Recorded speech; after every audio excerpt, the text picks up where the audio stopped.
Yeah, so this was a beautiful little piece of ground I cut recently, and it actually is shovel ground. I mean, it's flat, it was good soil, it was nice wood. It was just a beautiful piece of ground, pleasure to cut. So I'm thinking about it. Nuts 319 had written on a previous video and asked the differences between cutting for yarder ground and shovel ground. So being as how this is just a perfect little shovel unit, I thought I'd talk a little bit about some of the things I think about and do for a shovel unit, laying out the bundles and how I cut it and whatnot. So anyhow, thanks to him for that suggestion. I'm working on a piece of yarder ground right now that will take some footage and talk about some of the differences when I'm cutting for yarder ground on an upcoming video. So this piece ended up being just over 10 acres, and it was it was close to being kind of a rectangular shape, and it sloped from being the highest point in the northwest to being the lowest point in the southeast. And the landing was going to be up there at that high point. And so I started cutting down in the southeast corner, and that's the furthest away. And so there was a little bit of a natural hole along the property line that I got used to get started in, and I was throwing the wood kind of along the property line, and that was more or less gunned towards the landing. As you were looking at it from the landing, that wood kind of was quartered slightly to the right. So I backed off of that section as I got going cutting it, and I created a face that ran at kind of an angle, and once I got that face established, I just kind of went to town back and forth, trying to keep the longest pass that I possibly could going.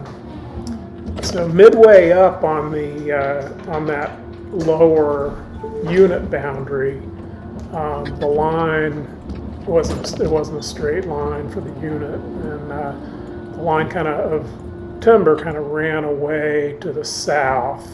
And so if you can visualize that, I couldn't throw the wood to the left as I wanted to. I was had to kind of find another hole, throw some pretty much straight away into that hole, and then as you can see in this piece that I'm cutting on right now, out there in the distance, the wood is quartered fairly hard to the right to avoid any damage of that standing timber there.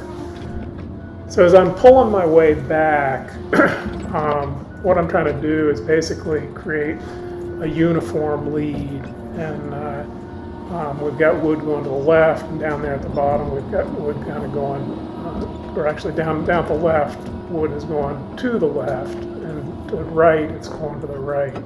So as I pull my way in, I'm trying to mitigate that. So, after about 3 passes or so away from that transition point, the wood is gunned to the landing.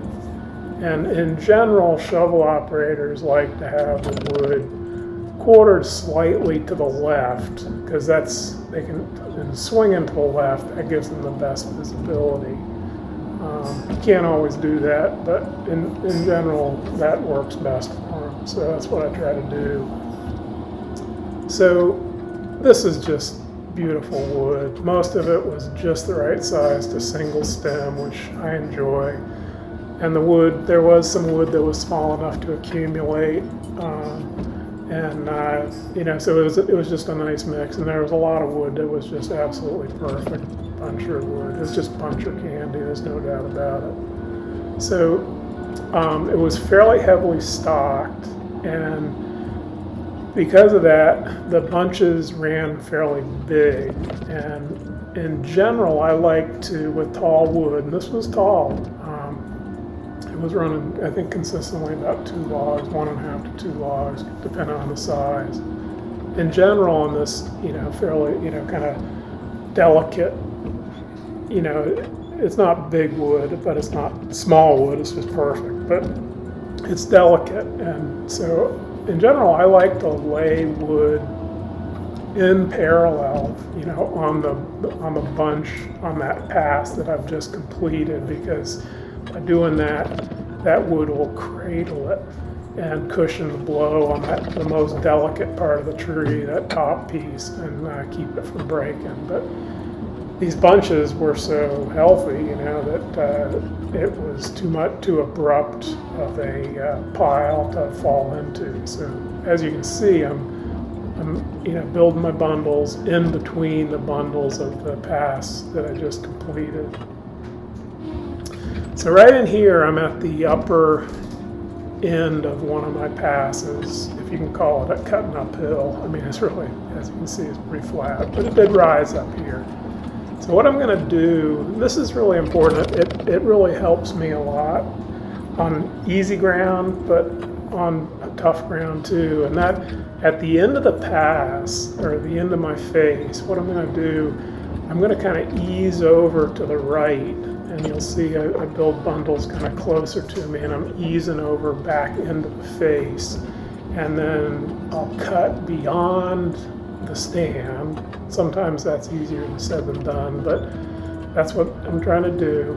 Cut beyond it, and then I can just back up into my face by easing over. I get over a full width, and then I'm there at the point where I can just reverse my course without any turning.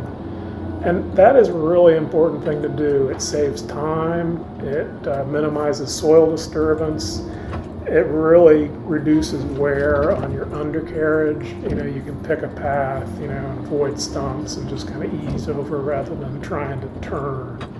And, I prefer to cut uphill in general. You can't always do it, but I prefer to. But when you're cutting uphill, the orientation of the machine, of course, the finals are behind you.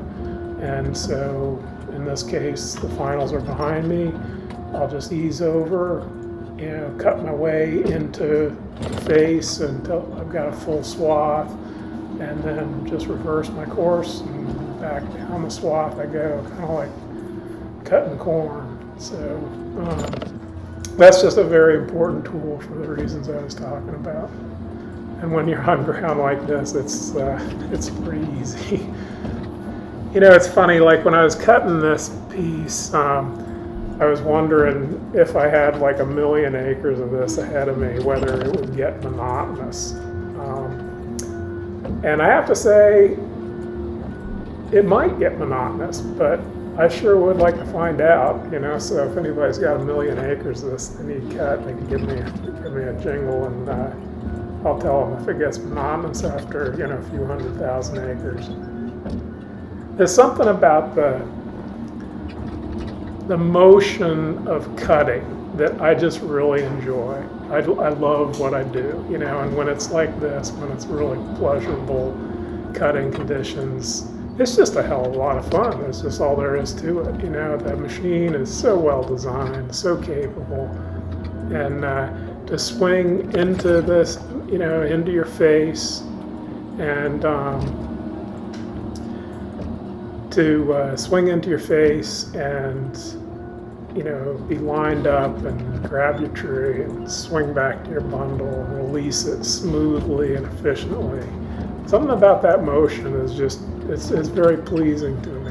I think others, I would imagine, feel the same way. Running buncher is just a hell of a lot of fun. So, yeah. So yeah, hopefully that answers some questions about shovel ground.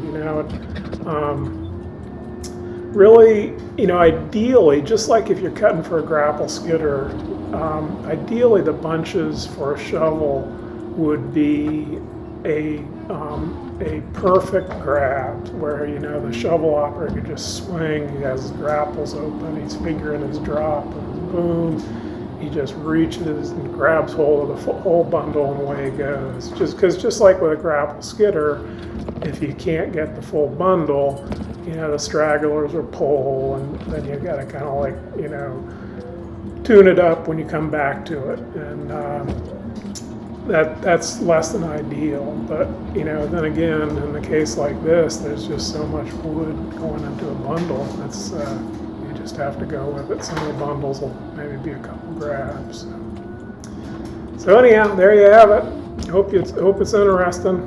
If you got comments or questions, I'm always happy to hear from you. So thanks for watching.